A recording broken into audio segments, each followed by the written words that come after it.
Liesl. I work for Logan Services as a lead plumber. So this is a standard 50-gallon electric. We use in a lot of new build homes or areas that don't have gas.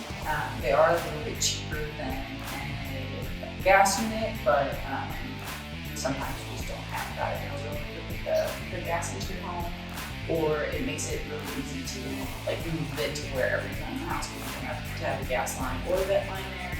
This unit next to it is a power vent unit. This is a gas unit that utilizes a PVC vent.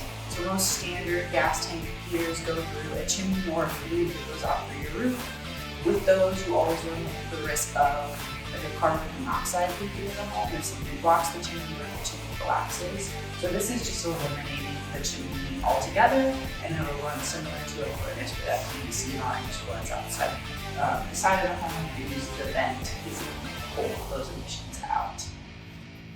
And then this is our standard gas heater. It uses gas to heat all the water in it, and then it emits all those fumes out from the top of it. If you have gas in your home, this is what's going to be the most efficient. Just through our energy providers, price-wise, that's what it is right now.